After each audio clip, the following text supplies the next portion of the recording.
اللہم صلی علی 100 اور ایک سلام۔ عابد سے یہ وطن میں کسی نے کیا کلام،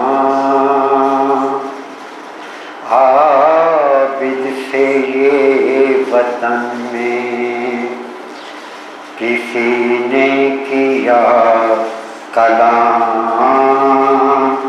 گزرے کہاں زیادہ ستم تم پہ یا امام، حضرت نے 3 بار کہا شام شام شام، سر ننگے میرا کنبہ تھا اور سب تھے خاص و عام، بیووں کا نام لے کے اردو شاد ہوتے تھے، بابا کا سر بھی روتا تھا اور ہم بھی روتے تھے، عابد سے وطن میں صلوات پڑھیں۔ عابد سے یہ وطن میں کسی نے کیا کلام، گزرے کہاں زیادہ غلط تم پہ یا امام، حضرت نے 3 بار کہا شام شام شام، سر ننگے میرا کنبہ تھا اور سب تھے خاص و عام، بیووں کا نام لے کے اردو شاد ہوتے تھے، بابا کا سر بھی روتا تھا اور ہم بھی روتے تھے، عابد سے یہ وطن میں صلوات پڑھیں۔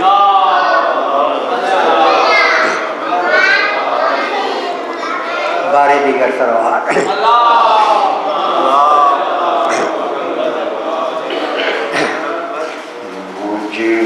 مجرئی خلق میں ان آنکھوں نے کیا کیا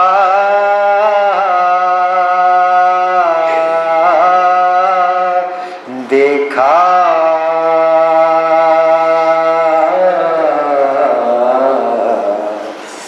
پر کہیں ستے پیمبر سا نہ آقا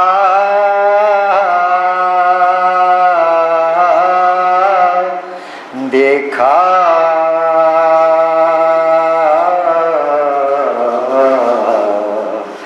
مجرئی خلق میں نے دیکھا علم شاہ کو آلودہ خون، میں نے نیزے پہ سرے دل برے زہرا دیکھا،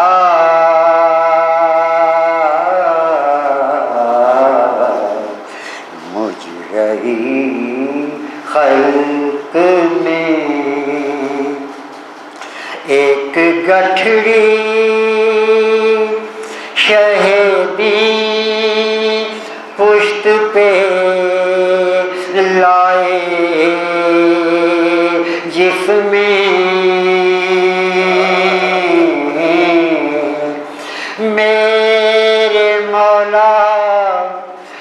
میرے مظلوم امام ایک گٹھڑی شہیدی پشت پہ لائے جس میں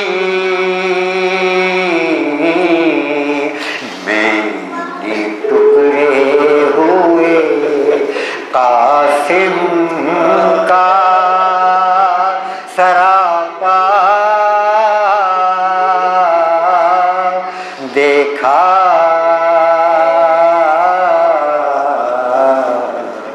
مجھ رہی خلق میں میں نے دیکھا ہے سکینہ کو تماچے کھاتے میں نے عباس کو بے جان لبے دریا دیکھا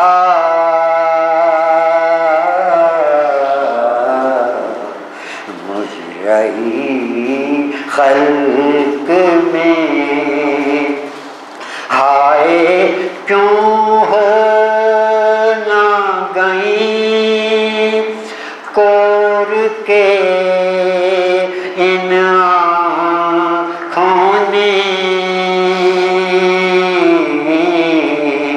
قید خانے میں سکینہ کا جنازہ دیکھا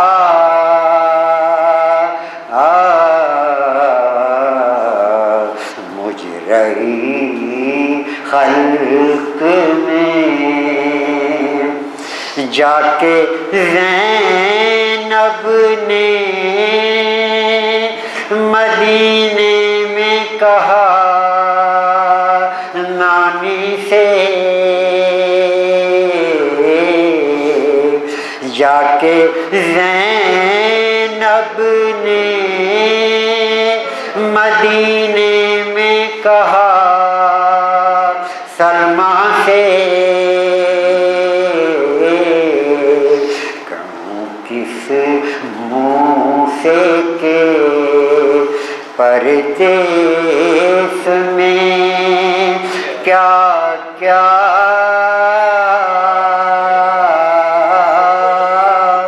دیکھا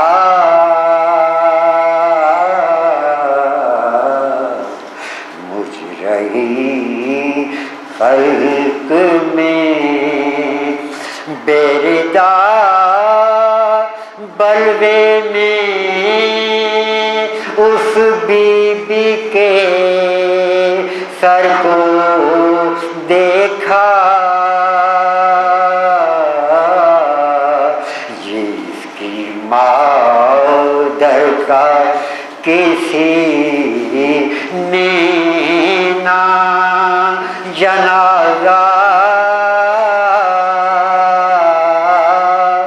دیکھا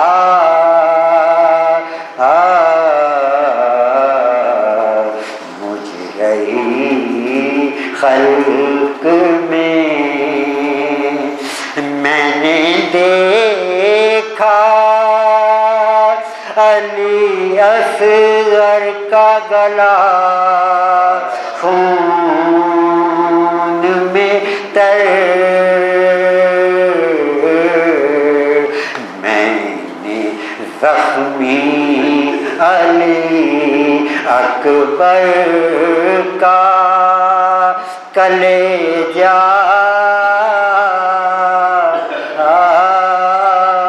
دیکھا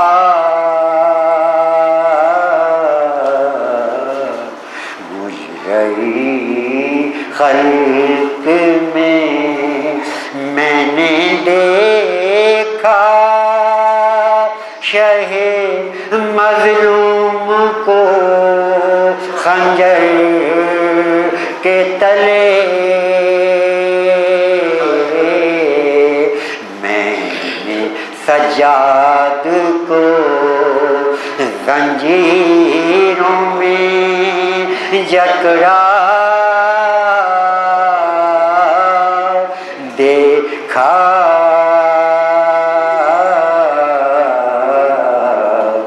مجرئی خلق میں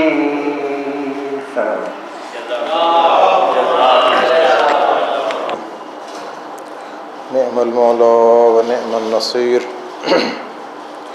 ما شاء اللہ لا حول ولا قوة الا باللہ العلی العظیم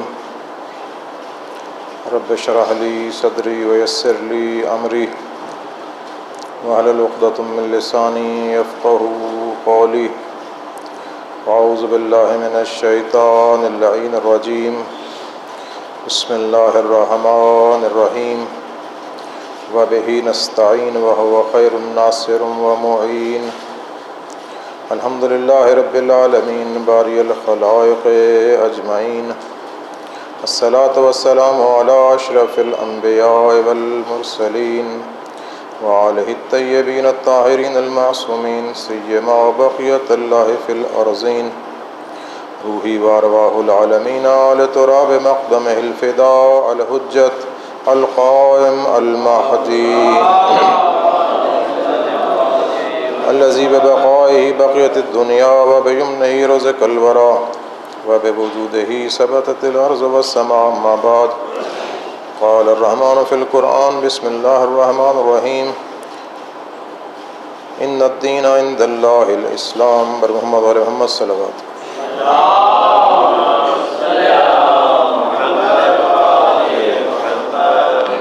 برادران و عزیزان، دعا ہے کہ رب کریم آپ تمام کو آباد و شاد رکھے، ہمہ قسمی آفات ارضی و سماوی سے محفوظ فرمائے۔ آج کی یہ مجلس، آج کی یہ محفل، آج کی یہ نشست منسوب کی گئی ہے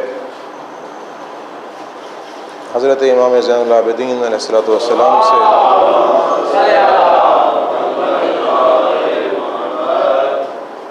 جن کی ذات گرامی ہر لحاظ سے اسلام کی نمائندہ ذات ہے۔ اسلام عزیز کا کوئی قانون ایسا نظر نہیں آتا کہ جو آپ کی سیرت میں کار فرما نہ ہو۔ اسلامی اخلاقیات کا کوئی ایسا پہلو نہیں ہے کہ جو آپ کی پاکیزہ سیرت میں نہ ہو۔ اسلامی معاملات میں سے کوئی ایک شعبہ ایسا نہیں ہے کہ آپ نے جس پر احسن طریقے سے عمل نہ کیا ہو۔ اسی لیے میں سوچ رہا تھا کہ امام زین العابدین علیہ السلام کو ایک حقیرانہ اور فقیرانہ خراج عقیدت پیش کرنے کے لیے کس آیت کا انتخاب کیا جائے، تو قدرتی طور پر میرے ذہن میں ایک بات آئی کہ اس مجسم اسلام امام کے لیے یہ آیت سب سے بہتر ہے کہ ان الدین عند اللہ الاسلام، کہ بس اللہ کے نزدیک اگر دین ہے تو اسلام ہے۔ اور اگر کسی شخص کو اسلام کے کسی بھی پہلو کا جائزہ لینا ہو، اس کے بارے میں کچھ معلومات حاصل کرنی ہو، تو امام زین العابدین علیہ السلام کی پاکیزہ سیرت ایک کھلی کتاب کی طرح اس کے سامنے موجود ہے۔ 11 ائمہ اور سرکار ختمی مرتبت صلی اللہ علیہ وآلہ وسلم، ان تمام کی سیرتوں میں ہم دیکھتے ہیں تو اسلام کے کچھ پہلو ہیں جو نمایاں ہیں، جن پر عمل کرنے کا موقع ملا، اور بہت سے پہلو ایسے تھے کہ حالات نے اس سمت میں راہ نہ دی اور ان پر عمل نہیں ہو سکا۔ لیکن امام زین العابدین علیہ السلام کی شخصیت ایسی شخصیت ہے کہ ماں سوائے اس کے کہ انہیں جسموں پر اقتدار حاصل ہوتا، اس کے علاوہ اسلام کی تمام صفات آپ کی سیرت میں ہیں۔ اور میں یہ سمجھتا ہوں کہ سن 61 ہجری کے بعد رب کریم نے تا قیامت امام زین العابدین علیہ السلام کو مومنین کے جسموں پر ہی نہیں ان کے دلوں پر اقتدار دے دیا ہے۔ اور آج کوئی بھی شخص جو نام کربلا لیتا ہے، جو اس واقعے کی یاد کو اپنے دل میں محسوس کرتا ہے، کوئی ایک شخص بھی ایسا نہیں ملے گا کہ جو یہ کہہ سکے کہ کربلا کا پیغام امام زین العابدین کے علاوہ کسی اور ذریعے سے مجھ تک پہنچا ہے۔ تو امام زین العابدین تبلیغات اسلام کا وہ زمزم ہیں کہ جو ہر پاکیزہ دل میں ہے۔ یہ وہ قدسی صفات آواز ہے جو ایک مدینہ کے چھوٹے سے مکان سے بلند ہوئی، اور خدا نے اس آواز کو اتنی وسعت دی کہ آج کسی صاحب ایمان کا گھر ایسا نہیں ملے گا کہ جہاں امام کی وہ آواز موجود نہ ہو۔ ہم دیکھتے ہیں کہ باقی ائمہ کی سیرت شاید ہمیں اتنی نہ ملے اور کربلا سے مربوط بھی نہ ملے، اگرچہ ہر امام نے عزاداری کی اور عزاداری کی روش کو تقویت پہنچائی اور خود اس کا اجرا کیا، اور عزاداری کرنے والوں کو پسند کیا، عزاداری کرنے والوں کے لیے اجر و ثواب کی نوید سنائی، لیکن ان تمام ائمہ کی عزاداری بھی امام زین العابدین علیہ السلام کے ذکر کے بغیر نامکمل ہے۔ یہ خصوصی اعزازات ہیں امام کے، ان پر ہمیں غور کرنا چاہیے۔ میں آج چاہوں گا کہ آپ کی شخصیت کا ایک اجمالی سا تصور، اجمالی سا تعارف آپ کے سامنے پیش کروں۔ رب کریم مجھے حق بیان کرنے، آپ کو سننے کی توفیق عطا فرمائے۔ ایک دعا کی قبولیت کے لیے بلند تر صلوات پڑھیے۔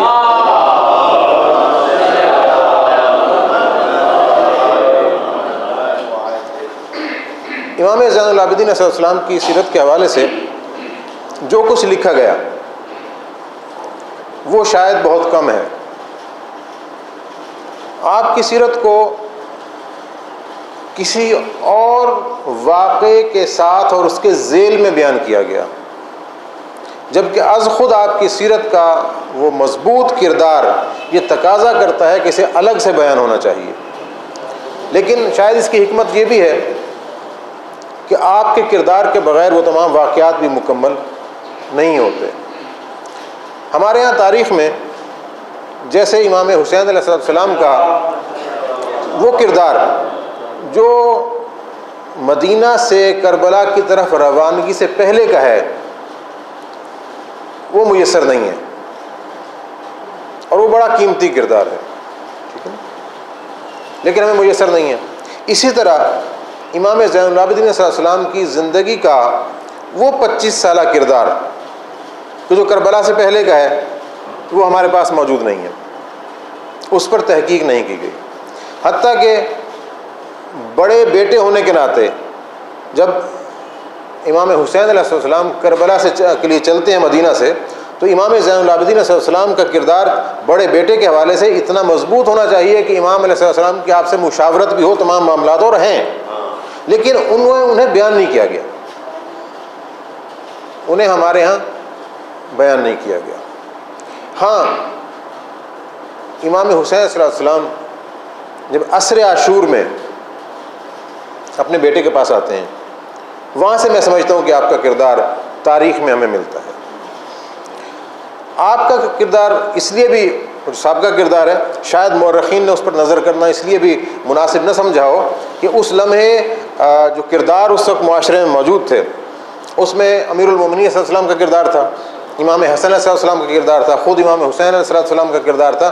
اس لیے شاید مورخین نے اپنی نظر سے ان ائمہ کے کردار کو لکھنے کے لیے وقت نکالا اور امام زین العابدین صلی اللہ علیہ وسلم کا کردار دب گیا۔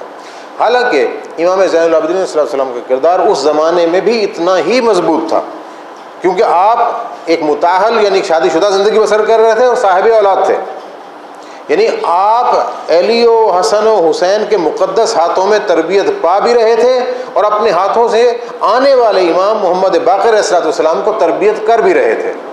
تو لہٰذا آپ کا یہ دوہرا کردار 3 معصوموں کی موجودگی میں جاری رہا۔ تو میں اس لیے کہتا ہوں کہ امام زین العابدین صلی اللہ علیہ وسلم کی شخصیت انتہائی برگزیدہ شخصیت ہے کہ جسے بیک وقت 3 معصومین کا سایہ ملا اور خود ایک معصوم کی تربیت کر رہے ہیں۔ باقی تمام ائمہ کے حوالے سے دیکھیں تو انہیں ایک معصوم کا سایہ میسر رہا اور انہوں نے ایک معصوم کی تربیت کی. یہ فقط آپ کی ذات ہے. آپ کا نام علی ابن الحسین، یہ نام بھی اپنے اندر ایک تاریخ کا بڑا المیہ رکھتا ہے. امام زین العابدین علیہ السلام کے دور تک، بلکہ آپ کی وفات سے قبل تک میں اگر کہہ دوں تو یہ بات بالکل واضح ہے کہ بنو امیہ کے تمام دور میں بھی اور بالخصوص پہلے دور میں علی نام رکھنے پر پابندی تھی. سرکاری طور پر یہ اعلان کر دیا گیا تھا کہ کوئی شخص بھی اپنے کسی بیٹے کا نام علی نہ رکھے.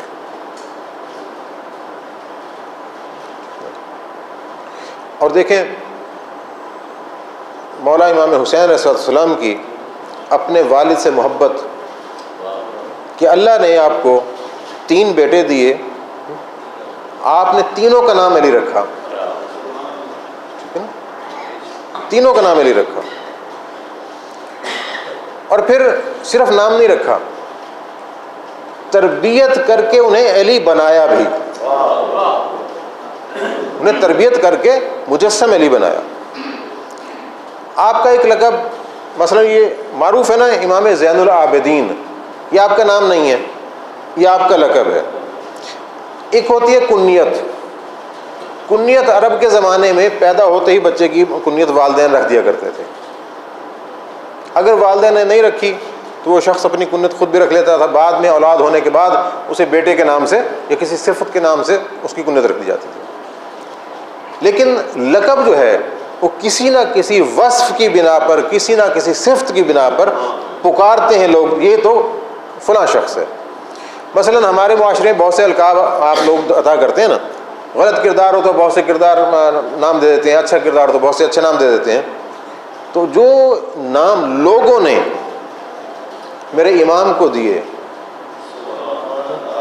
وہ لقب آپ کو آپ کی زندگی کے دوران بھی ملے، زندگی سے پہلے بھی ملے.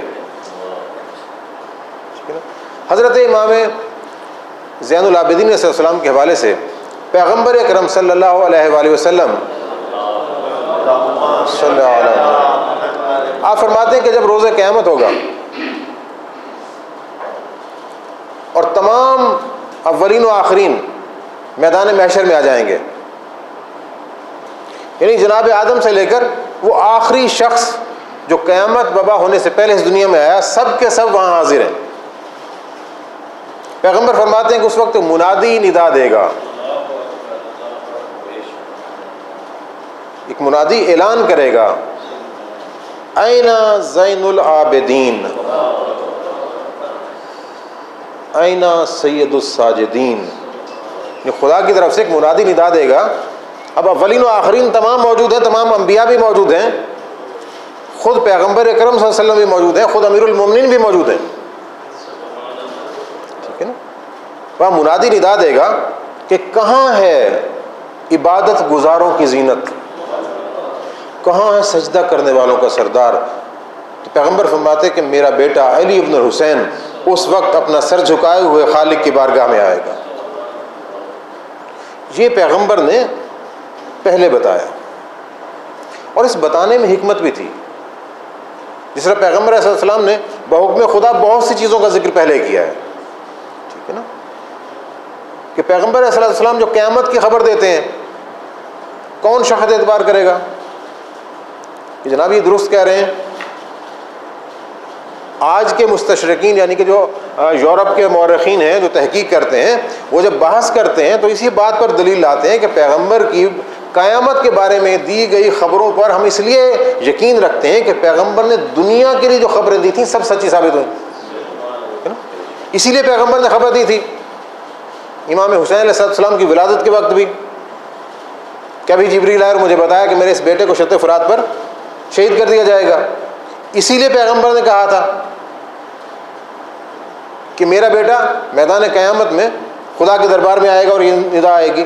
یہ سب چیزیں بتاتی ہیں کہ پیغمبر علیہ السلام نے قیامت اور قرب قیامت کے حوالے سے جتنی بھی خبریں دی ہیں سب بحکم خدا دی ہیں، اور وہ سب کی سب آپ کی نبوت کے دلائل میں ہیں.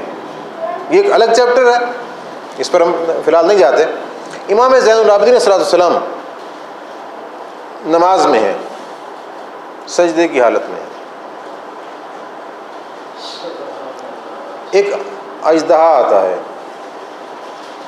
آپ کی ایڑی کو منہ میں ڈال کے چبانا شروع کر دیتا ہے۔ امام کے جسم میں کوئی حرکت نہیں ہوتی، نماز مکمل کی، نماز مکمل کرنے کے بعد اپنی ایڑی پر ہاتھ پھیرا، لوگ پریشان ہیں۔ اس وقت ندا آئی کہ انت زین العابدین، کہ تو ہے عبادت گزاروں کی زینت۔ امام زین العابدین صلی اللہ علیہ وسلم کے فرزند، اب دو روایات ہیں، دونوں ایک کے بارے میں بھی ہو سکتی ہیں، دونوں الگ الگ بھی ہو سکتی ہیں۔ ایک روایت ہے کہ تنور میں آگ جل رہی تھی، آپ کا ایک بچہ اس تنور میں گر گیا، ایک ہے کہ کنویں میں گر گیا۔ بہرحال جو بھی روایت ہو، ہمیں اس سے زیادہ بحث نہیں ہے، لیکن یہ ضرور ہے کہ آپ کا بیٹا انتہائی تکلیف میں تھا۔ آپ کے پاس آگے لوگوں نے شور مچانا شروع کیا کہ مولا ایسا ہو گیا، مولا ایسا ہو گیا۔ آپ واجب نماز نہیں پڑھ رہے تھے، واجب نماز نہیں پڑھ رہے تھے، نفل پڑھ رہے تھے، لیکن آپ ادھر متوجہ ہی نہیں ہوئے۔ آپ نے انتہائی اطمینان سے نماز مکمل کی۔ جب نماز مکمل کر چکے تو پھر لوگوں نے کہا کہ جناب ہم تو آپ کو بہت زیادہ متوجہ کر رہے تھے، ایسا ہو گیا۔ آپ نے کہا مجھے تو کچھ بھی سنائی نہیں دیا۔ کہا مولا آپ نے کچھ نہیں سنا؟ کہا میں جس کی بارگاہ میں تھا وہاں اس کے علاوہ کس کی طرف توجہ کرتا؟ یہ القاب آپ کو ایسے نہیں ملے کہ میں جس کی بارگاہ میں تھا وہاں کسی اور کی طرف توجہ ممکن نہیں تھی۔ اور یہ پھر آپ گئے اور آپ نے اجازہ امامہ سے اس بچے کو نکالا اور آگے چلیں۔ آپ کا ایک لقب ہے ذو الصفنات، گٹھوں والا۔ آپ کے جسم کے مختلف اعضاء پر اور بالخصوص اعضائے سجدہ پر گٹھے پڑے ہوئے تھے، جنہیں سال میں 2 مرتبہ تراشا جاتا تھا، اتنا سجدے کیا کرتے تھے۔ اور روایات میں ہے کہ آپ امیر المومنین علی بن ابی طالب علیہ الصلوۃ والسلام کی طرح ہر رات میں 1000 رکعت نماز پڑھتے تھے۔ اچھا یہ جو 1000 رکعت نماز ہے نا، کیونکہ ہماری طرح نہیں تھی، یہ ذہن میں رکھنا چاہیے۔ یہ جب شب قدر کے اعمال ہوتے ہیں نا تو 100 رکعت نماز پڑھنی پڑتی ہے، ٹھیک ہے نا؟ تو کیا حال ہوتا ہے ہمارا؟ اول تو ہم پڑھتے نہیں ہیں نا۔ اچھا اگر کچھ یعنی کہ متبرک انسان جنہیں خدا توفیق دے وہ پڑھتے ہوں تو نماز پڑھتے پڑھتے کیا حال ہوتا ہے؟ اور جو 1000 رکعت نماز پڑھے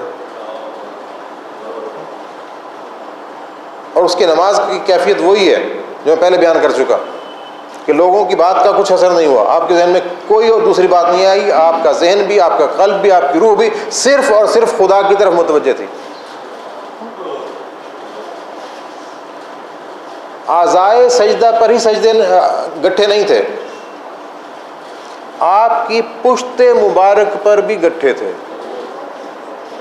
اور جس وقت آپ کو غسل دیا گیا تو امام محمد باقر علیہ السلام سے پوچھا گیا کہ سید سجاد کی پشت پر یہ گٹھے کیوں ہیں؟ تو آپ نے فرمایا کہ آپ رات میں اپنی پشت پر اناج اٹھا کر مدینہ شہر کی بیوہ، یتیم، غریب اور مسکین لوگوں کے گھروں میں پہنچاتے تھے، کسی کو پتہ نہیں ہوتا تھا کہ کون دے گیا۔ آج تو ہم ذرا سا کام کر کے فیس بک پر دے دیتے ہیں نا، واٹس ایپ پہ دے دیتے ہیں، اخباروں میں تصویریں آ جاتی ہیں، سب کچھ ہوتا ہے نا۔ لیکن امام کو یقین تھا کہ خدا کا کیمرہ دیکھ رہا ہے نا، جسے یقین ہوتا ہے نا کہ خدا دیکھ رہا ہے وہ کسی اور طرف توجہ نہیں کرتا۔ امام حسن کا ایک اور لقب البکا، بہت گریا کرنے والا۔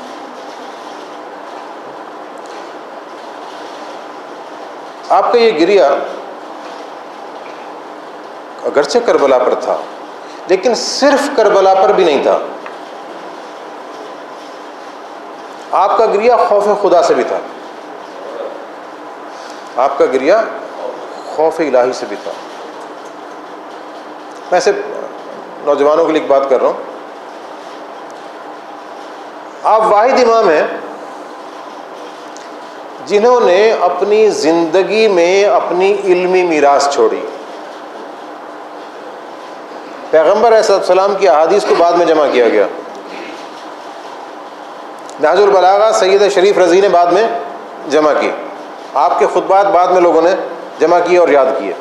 امام زین العابدین علیہ السلام نے اپنے ہاتھ اور اپنے قلم سے اپنی علمی میراث تیار کی.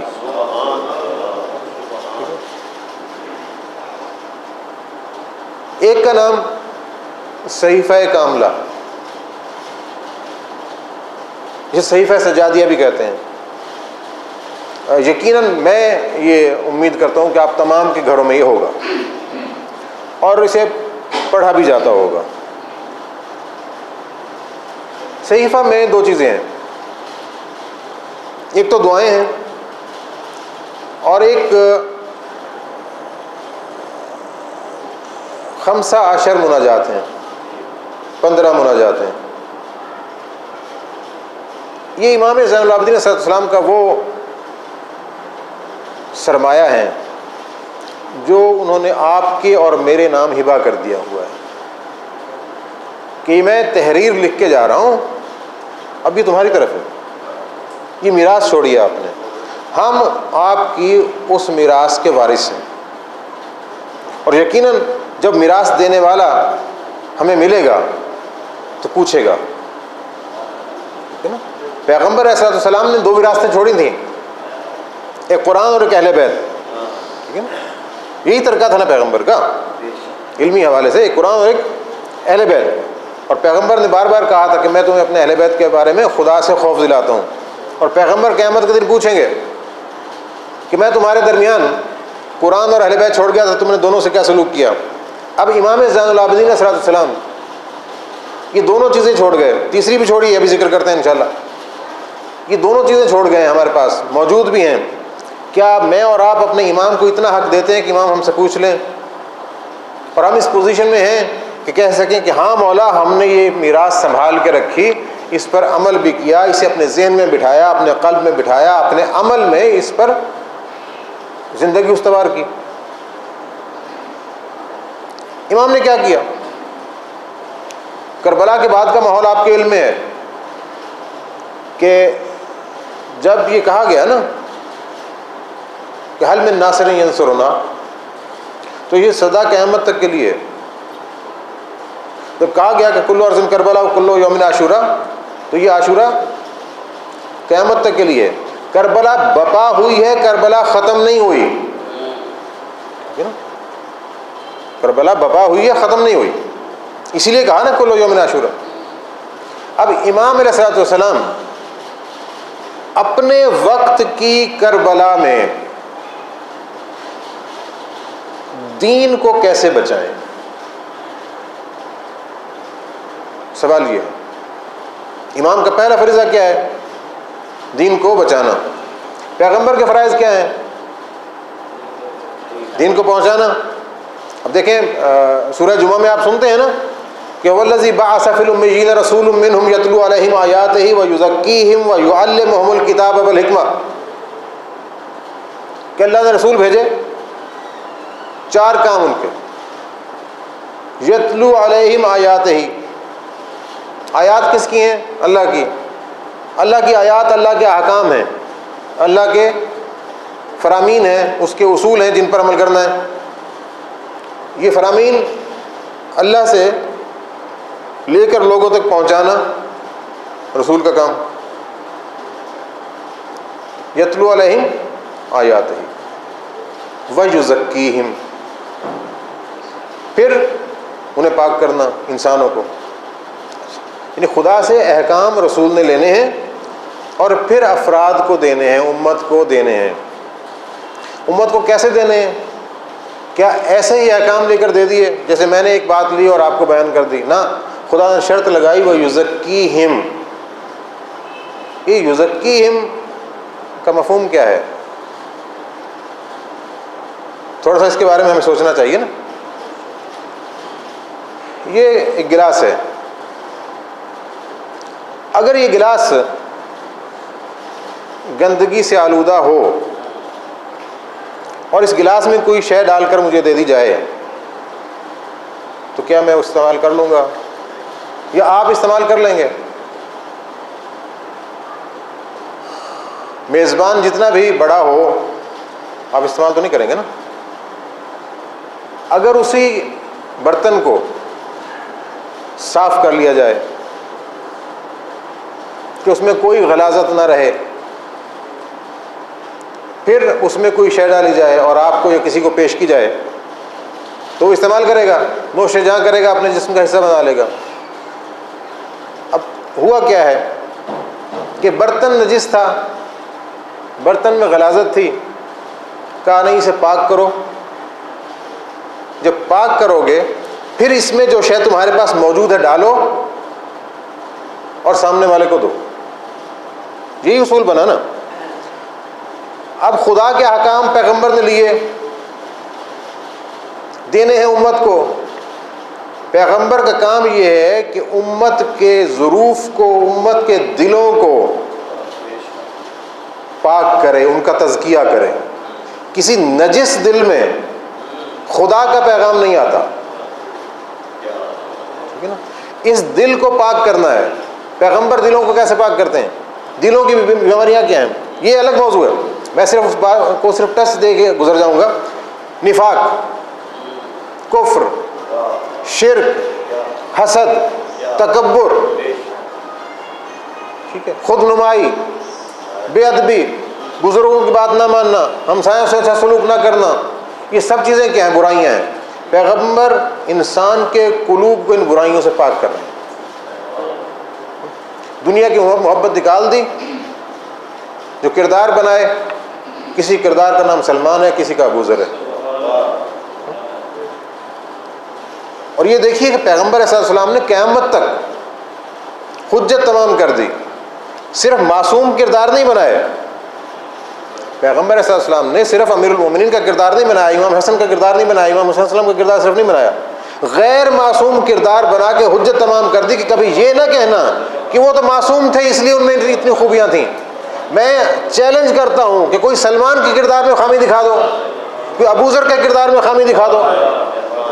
پیغمبر نے یہ کردار بنا کے دنیا کے آنے والے انسانوں کا قیامت تک کے لیے منہ بند کر دیا کہ دیکھو دین اسلام وہ ہے کہ اگر تم بھی عمل کرو گے تو سلمان بن جاؤ گے۔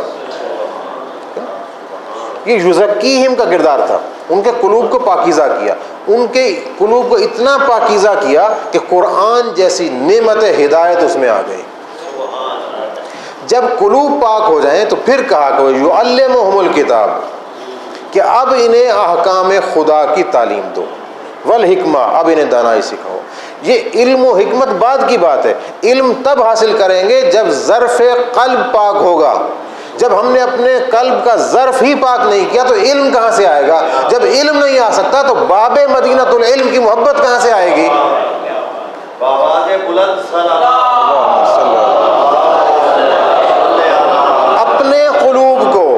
اپنے قلوب کو پاکیزہ بنائیں گے تو اس میں محبت اہل بیت آئے گی، ورنہ محبت اہل بیت صرف زبان پر چلتی رہے گی، قلوب میں نہیں آتی۔ یہ نبی کا فریضہ ہے۔ امام کا فریضہ کیا ہے؟ امام کا فریضہ اگر میں دو جملے میں کہوں کہ امام کا فریضہ ہے کہ مسلمانوں کے کردار کو مسلمان بنائے، مسلمانوں کے کردار کو مسلمان بنائے۔ اب یہ جسم جو ہے انسان کے، یہ کسی کے سامنے تسلیم ہو جاتے ہیں، کسی کے حکم کو مان لیتے ہیں، کسی کے قانون کو تسلیم کر لیتے ہیں۔ جب تک حکم کو یا قانون کو دل تسلیم نہ کرے عمل نہیں ہوتا۔ آپ اپنے بچے کو مار کے خوف سے، اس کے پیسے روک لینے کے خوف سے، خوراک نہ دینے کے خوف سے، کسی اور خوف سے نماز پڑھنے پر مجبور کر سکتے ہیں، لیکن جو وہ نماز پڑھے گا اس نماز میں روح نہیں ہوگی۔ آپ کے خوف سے پڑھی جانے والی نماز حرکت نماز ہے، مطلوب خدا نہیں ہے۔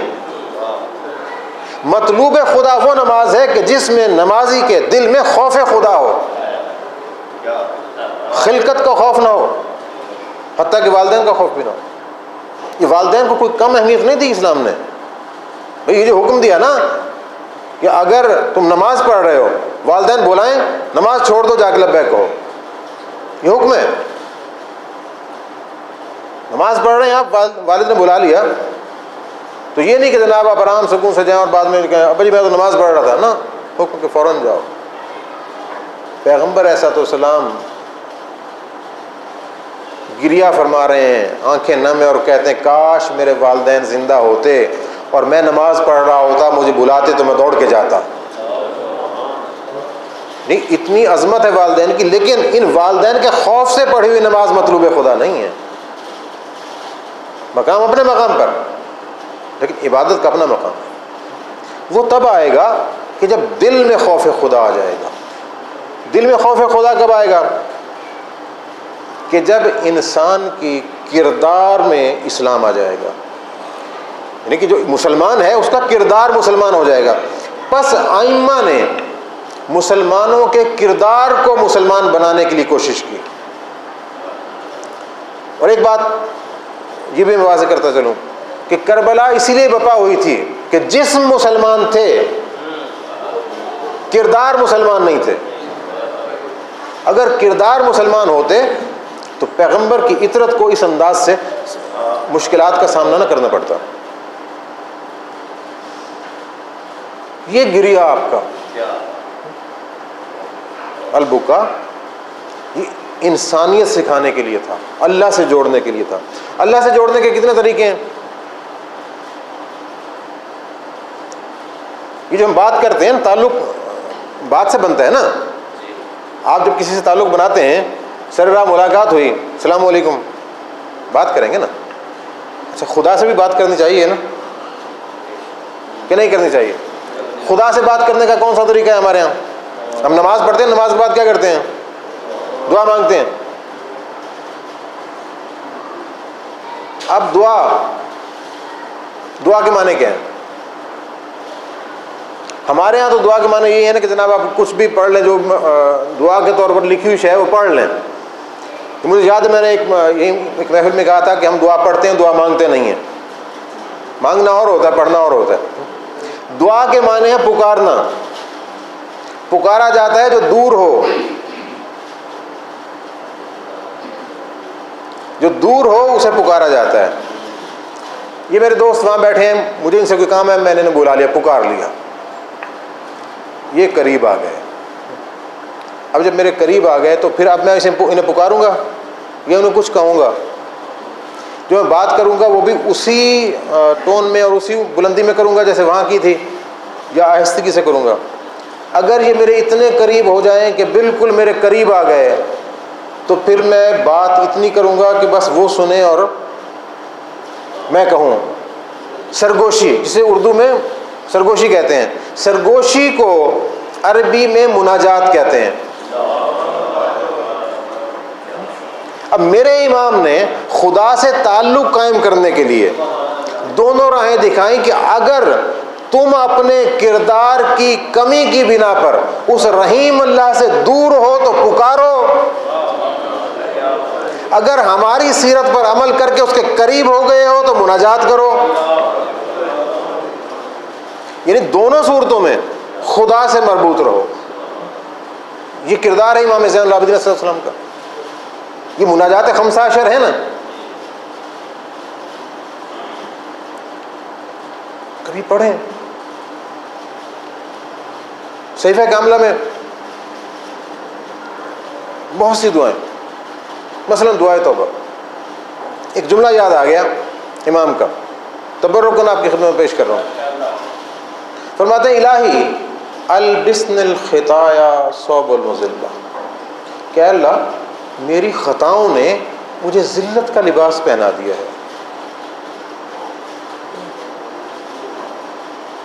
بڑا جملہ ہے کہ میری خطاؤں نے مجھے ذلت کا لباس پہنا دیا ہے۔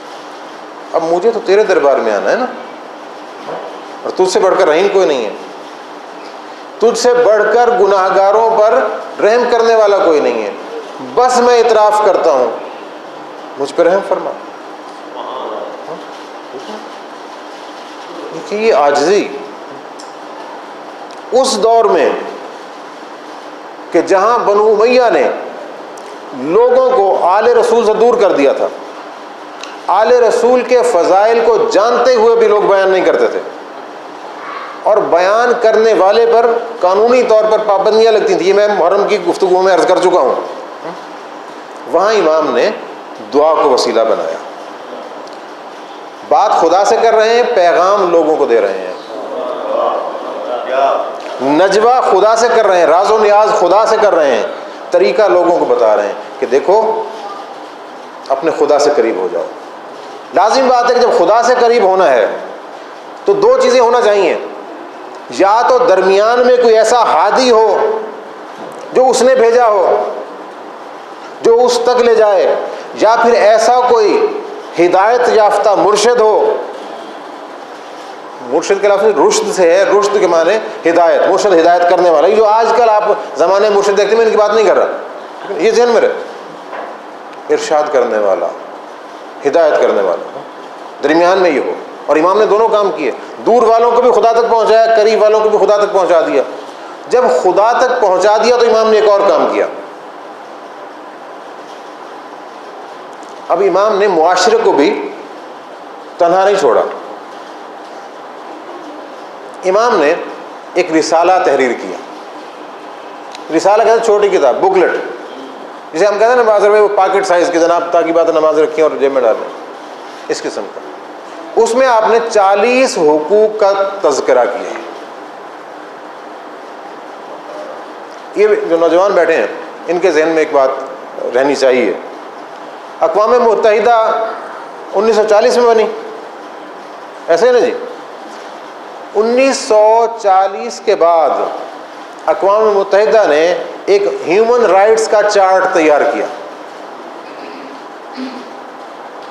حقوق انسانی، کہ انسانوں کے حقوق کیا ہیں، اور اسے آج ہر شخص تسلیم کرتا ہے، عمل بے شک نہیں کرتا، حکومتیں بھی تسلیم کرتی ہیں، جتنے بھی اقوام متحدہ کے رکن ممالک ہیں اسے تسلیم کرتے ہیں۔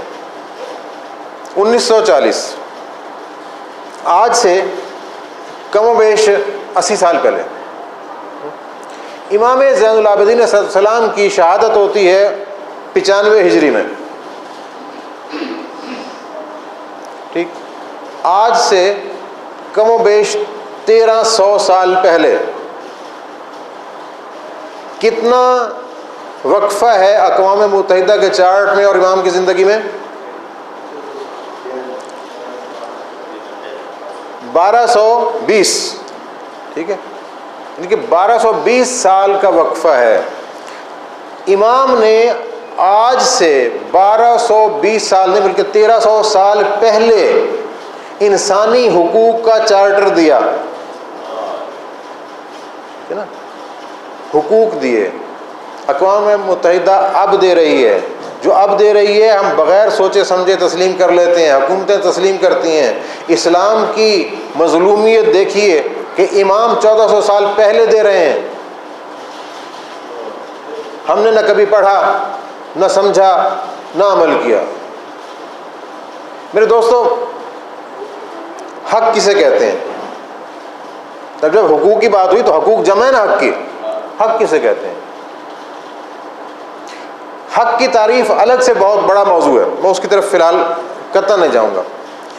ایک تعریف حق کی کہ ایسی شے جسے دو فریق باہم تسلیم کریں اور ایک دوسرے سے مشروط ہو،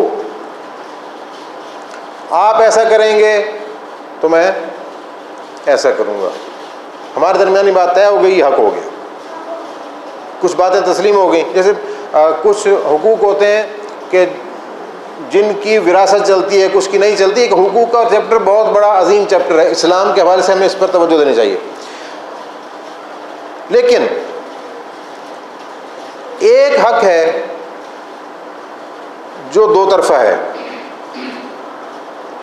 ایک حق ہے جو یک طرفہ ہے۔ یہ بات اپنے ذہن میں بٹھا لیجئے. جو دو طرفہ حق ہے وہ بین الناس ہے، لوگوں کے باہمی حقوق، یہ دو طرفہ ہیں. ایک طرف فرض ہے، ایک طرف حق ہے. مثلا والدین کے حقوق، والدین کے حقوق ہے نا جی، وہ اولاد کے فرائض ہیں. جو والدین کا حق ہے وہ اولاد کا فرض ہے، جو اولاد کا حق ہے وہ والدین کا فرض ہے. تو لہٰذا دونوں کی طرف سے یہ قراردادیں ہو گئیں، دونوں کی طرف سے یہ حقوق و فرائض ہو گئے. فقط ایک حق ایسا ہے جو ایک طرفہ ہے، دوسری طرف نہیں ہے. آپ اب سوچیں گے کہ جناب وہ کون سا حق ہے؟ کس کا حق ہے؟ وہ فقط اللہ کا حق ہے. کہ جو اللہ کا حق ہے وہ مخلوق پر ہے، اللہ پر کسی کا حق نہیں ہے. اللہ پر کسی کا کوئی حق نہیں ہے، اللہ کا سب پر حق ہے.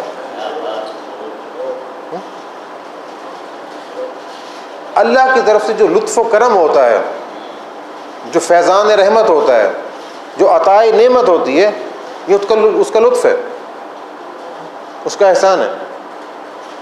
ہمارا اس پر حق نہیں ہے، اس کا ہم پر حق ہے کہ اس نے جو کچھ کہا اس پر عمل کریں.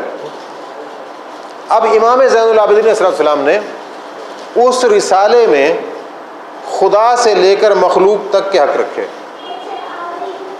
والدین کا حق، اولاد کا حق، ماں کا حق، باپ کا حق، ہمسائے کا حق، ساتھ بیٹھنے والے کا حق، پیش نماز کا حق، اذان دینے والے کا حق، حتیٰ کہ راہ چلنے والے کا حق، یعنی استاد کا حق، شاگرد کا حق. صرف یہ نہیں کہ یک طرفہ حق نہیں، تمام حقوق بیان کیے. اگر ہم امام علیہ السلام کے اس حقوق کے چارٹر کو اپنے گھر میں نافذ کر لیں تو میں یہ گارنٹی دیتا ہوں کوئی باپ بیٹے کا گلہ نہ کرے، کوئی بیٹا باپ کا گلہ نہ کرے. کتنے بدقسمت ہیں ہم،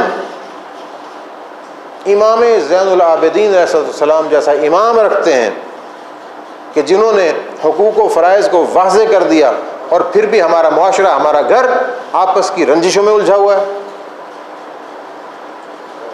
یہ سوچنے کی باتیں ہیں. امام نے قیامت تک آنے والے انسانوں کے لیے ہدایت کی راہیں صاف کر دیں، لیکن کس سطح پر؟ امام کی زندگی مصائب سے پر تھی. امام علیہ السلام کی زندگی کا ایک لمحے کا جو مصائب ہے، جو مشکل آپ کے ایک لمحے میں پیش آئی نا، اس کا تصور انسان نہیں کر سکتا. کبھی غور کیجئے کہ دو شخصیات اس کائنات میں ایسی ہیں کہ جن کے مصائب کا ادراک انسان نہیں کر سکتا، اور دونوں کی عظمت کا ادراک بھی نہیں کر سکتا. اگرچہ باقی بھی باعظمت شخصیات ہیں، لیکن مصائب کے حوالے سے ان شخصیات کے مقابل کوئی دوسرا نظر نہیں آتا. جن کی زندگی کی ہر خوشی مصیبت لیے ہوئے تھے. پہلی شخصیت پیغمبر اسلام صلی اللہ علیہ وآلہ وسلم کی شخصیت.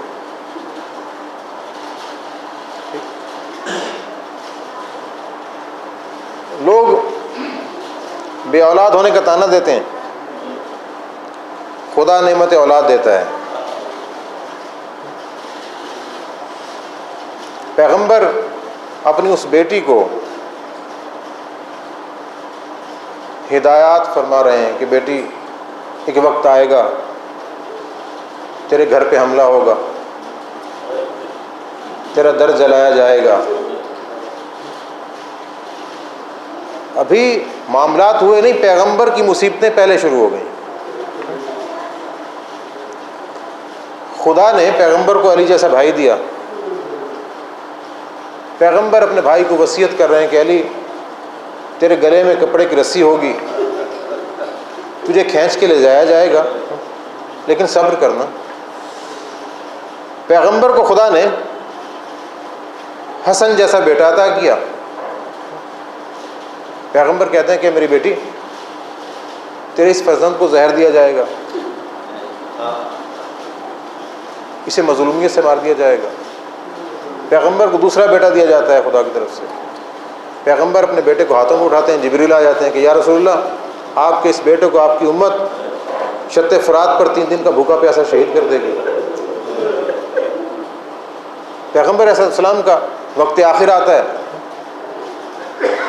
اپنی بیٹی کو اپنے پاس بلاتے ہیں، وصیت میں کیا دیتے ہیں کہ بیٹا یہ مشکلات ہوں گی، برداشت کرنا۔ پیغمبر کی آنکھیں بند ہوئیں، کیا پیغمبر کے مصائب ختم ہو گئے؟ نہیں، ایسا نہیں ہوا۔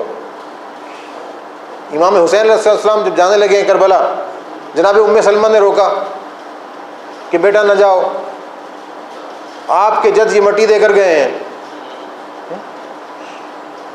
امام نے خود اور مٹی دے دی کہ اماں یہ مٹی بھی ساتھ رکھ لو۔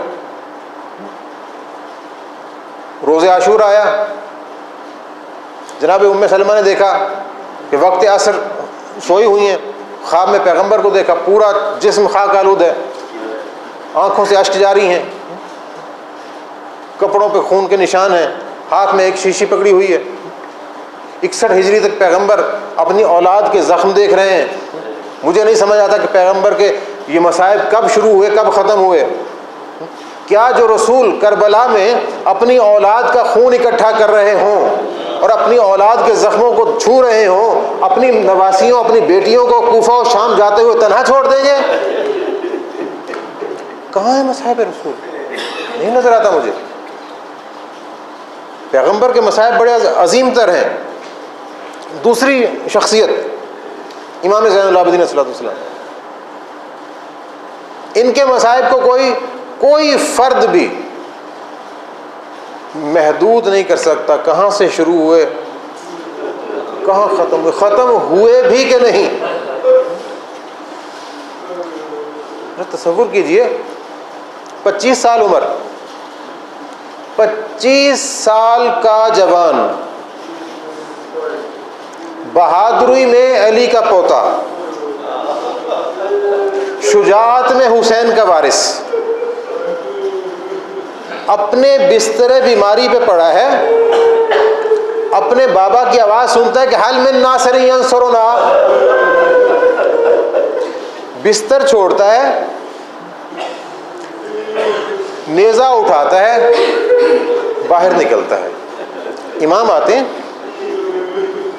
کہ نہیں بیٹا خیمے میں جاؤ۔ کسی بہادر بیٹے کے لیے یہ کم مصیبت ہے کہ اس کا باپ مدد کے لیے پکارے اور بیٹا نہ جا سکے۔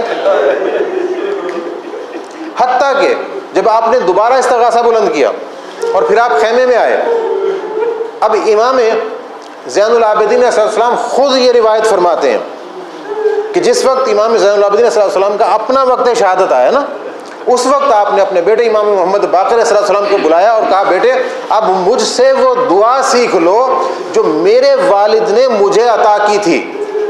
اور بیٹا کب عطا کی تھی؟ کہ جب عصر عاشور میں خیمے میں تھا، میرے بابا آئے، میرے بابا کے جسم کے زخموں سے خون ایسے نکل رہا تھا کہ جیسے فوارے سے پانی نکلتا ہے۔ میرے بابا نے مجھے سینے سے لگایا اور کہا بیٹا یہ دعا تعلیم کر رہا ہوں۔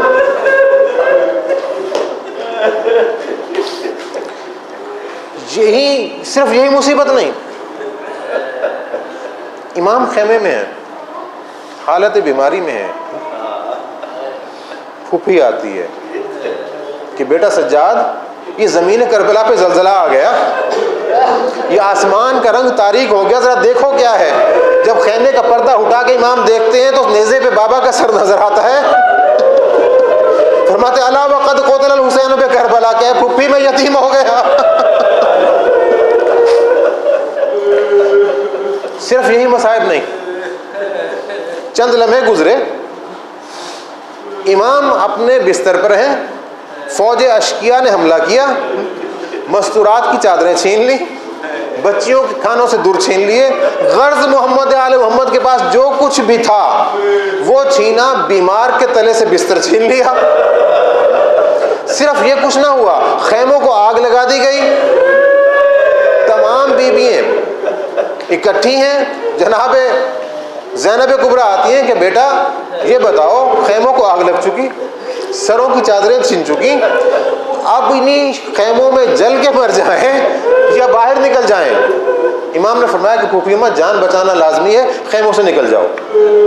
جس کی امامت کا پہلا مسئلہ ہی اس کی ماں اور پھوپھیاں یہ پوچھے کہ بیٹا ہمارے سر پہ چادر نہیں ہے، کیا جل کے مر جائیں؟ اس کی امامت کے آغاز میں کیا بات ہوگی؟ یہی نہیں، فقط پھوپھی نے جلتے خیمے سے نکال لیا، اور اس کے بعد جب جناب زینب نے اپنے بھائی کے یتیم بچوں کو اکٹھا کر لیا نا، اور اس بیمار بھتیجے کو بھی ٹیلے کے ساتھ لٹا دیا، جو ہی نصف شب ہوئی، تمام مصائب کو ایک طرف رکھ کے امام زین العابدین بھی کربلا کی ریت سے تیمم کر کے، اور جناب زینب بھی کربلا کی ریت سے تیمم کر کے نماز شب کے لیے کھڑے ہو گئے۔ میرے دوست، یہ سبون قدوسن کی آوازیں گھر میں کہہ دینا، کسی مسجد میں بیٹھ کر تسبیح خدا کر لینا بہت آسان ہے۔ گرمی ہو، پنکھے چل رہے ہوتے ہیں، پانی میسر ہے، پینے کے لیے پانی میسر ہے، چھت میسر ہے، ایئر کنڈیشن میسر ہے، گھر میں باپ کی شفقت بھی موجود ہے، سینے پہ یتیمی کا داغ لے کر، ماؤں پھپھیوں کی بیوگی کا یاد داغ لے کر، اپنی بہنوں کے زخمی کانوں کو دیکھتے ہوئے، چھوٹے چھوٹے بچوں کی پیاس دیکھتے ہوئے، کربلا میں ہر طرف دشمن میں گھرے ہوئے اس ریت کربلا پہ زمین پہ سجدہ رکھ کے اس کو اللہ کی بارگاہ میں سبوح قدوس رب الملائکۃ والروح کہنا، یہ امام زین العابدین کا کام ہے۔ صرف یہی کچھ نہیں ہوا، 11 محرم آ گئی، عمر سعد نے اپنے تمام مقتولین کو دفن کر دیا، اور اگر بچ گئے لاشیں تو اس کے کہ جن کا وارث زین العابدین تھا، اور پھر گزارا گیا انہیں سر بریدہ لاشوں کے درمیان سے اس قافلے کو۔ امام زین العابدین صلی اللہ علیہ وسلم کی حالت متغیر ہو جاتی ہے، آپ خود فرماتے ہیں کہ میرا رنگ زرد ہو گیا، ایسا تھا کہ شاید اسی وقت میری روح نکل جائے، اور ایسا کیوں نہ ہوتا کہ جس کا باپ کا بدن چھدا ہوا پڑا ہو۔ جب آپ کی حالت دیکھی تو جناب زینب نے اپنے آپ کو خیمے سے گرا، اونٹ سے گرا دیا اور آ کے حوصلہ دیا۔ اب امام زین العابدین صلی اللہ علیہ وسلم اس کارواں کے کارواں سالار بنے کہ جس کارواں کے سالار حسین ابن علی تھے، لیکن حسین ابن علی جس کارواں کے سالار تھے نا، اس کی پشت پہ عباس موجود تھے۔ سید سجاد جس کارواں کے سالار بنے نا، اس کی پشت پہ زینب ہے۔ حکم یہ ہوا کہ ان تمام قیدیوں کو، تمام خواتین کو بغیر محمل کے اونٹوں پہ سوار کرا دیا جائے، اور ہر ایک کو تنہا سوار کرایا جائے۔ کہا گیا کہ بچی سکینہ 4 سال کی ہے، یہ تنہا کبھی سوار نہیں ہوئی، محمل میں تنہا سوار نہیں ہوئی، یہ سوار نہ ہو سکا، نہیں، حکم ہے کہ اسے تنہا سوار کرنا ہے۔ اب سید سجاد خیموں اس کارواں کی مہار لے کر چل رہے ہیں، آگے آگے دشمن کی فوج کا سالار ہے، سائڈوں سے فوج نے گھیرا کیا ہوا ہے، پشت پر بھی لشکر ہے، یہ کارواں چل رہا ہے، کارواں رک گیا، کارواں رک گیا۔ اب جو سالاری کر رہا تھا نا ملعون فوج کی، اس نے پیچھے مڑ کر دیکھا کارواں کیوں رک گیا؟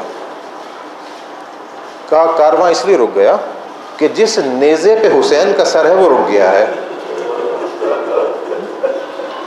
وہ سر چلے گا تو کارواں چلے گا، کوئی سواری نہیں چل رہی۔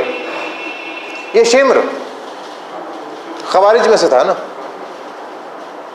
اتنا تو مزاج شناس تھا نا امامت کا، اس نے وہ نیزہ اٹھانے والے سپاہی سے نہیں کہا کہ نیزے کو تیزی سے آ کر لے کر چلو، زمین سے نکالو، نہیں، یہ ملعون تازیانہ لیے ہوئے ان سروں کو چھوڑتا ہوا آ گیا امام سجاد کے پاس، اور امام کی پشت پہ تازیانے مارنے شروع کیے۔ کہا کہ یہ کارواں نہیں چل رہا، جب تک کارواں نہ چلے گا تب تک یہ نیزے برساتا رہوں گا۔ بس وہی محافظہ امامت زینب اتری، دیکھا کہ ایسا ہوگا کہ میرے بھائی کی تسکین کہیں اونٹ سے گر گئی ہوگی، سید سجاد اس کارواں کو لے کر چلے۔ یہ مصائب ناقابل تصور ہیں۔ کوفہ میں داخل ہو گئے، جب کوفہ میں داخل ہوئے نا تو کوفہ کے وہ تمام سرکاری بدماش ہجوم بنا کر آل رسول کا تماشا دیکھنے کے لیے آئے ہوئے تھے۔ اس ہجوم کو چیرتے ہوئے امام زین العابدین لوگوں کی باتیں سنتے ہوئے، ان کے زبانوں سے نکلے ہوئے تیر سہتے ہوئے، انہیں عظمت آل محمد بتاتے ہوئے۔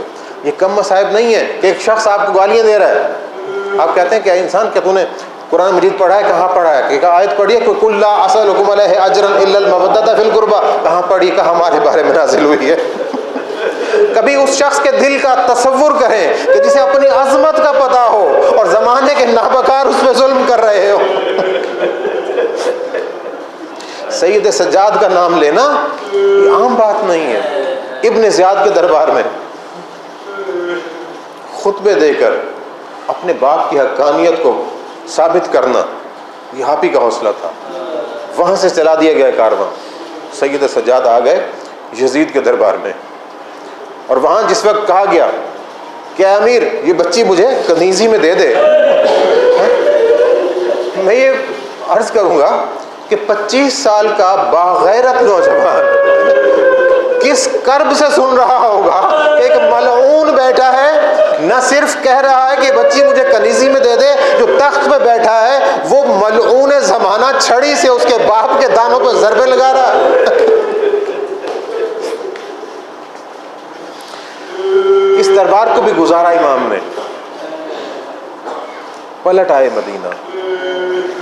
جب مدینہ پلٹے ہیں نا، ایک عجیب بات کی آپ نے کہ مدینہ تو جدنا لا تقبلینا، کہ ہمارے جد کے مدینے ہم اس قابل نہیں ہیں کہ تجھ میں آ سکیں، ہمیں قبول نہ کرنا۔ وہ عظمتیں جو رسول کے دور میں دیکھی ہوں گی، یہ سید سجاد کا زمانہ تھا۔ سید سجاد نے تمام زندگی گزاری، اور خود امام زین العابدین کا وقت آخر آیا، زہر نے اپنا اثر دکھانا شروع کیا۔ آپ کا وقت آخر ہے، اپنے بستر پہ ہیں، تمام اولاد ساتھ بیٹھی ہے، امام کہتے ہیں کہ بیٹا مجھے بستر سے اتار دو۔ دیکھیں ہر بیمار چاہتا ہے کہ وقت آخر میں کسی آرام دہ بستر پہ ہوں نا، کہا نہیں بیٹا مجھے بستر سے اتار دو۔ اولاد نے بستر سے اتار دیا، کہا بیٹا یہ جو چٹائی ہے نا اسے بھی نکال لو۔ پوچھا گیا کہ بابا یہ چٹائی کیوں نکالیں؟ کہا میں تو اس کا بیٹا ہوں کہ جس کا لاشا زمین کربلا پہ تڑپتا رہا۔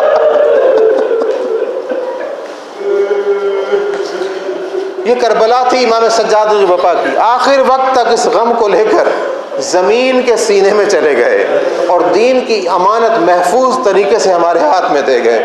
آج سید سجاد کو امام ماننے والوں کا حق بنتا ہے کہ آپ کی تعلیمات کو درک کریں، سمجھیں اور اس پر عمل کریں تاکہ مقصد کربلا پورا ہو سکے۔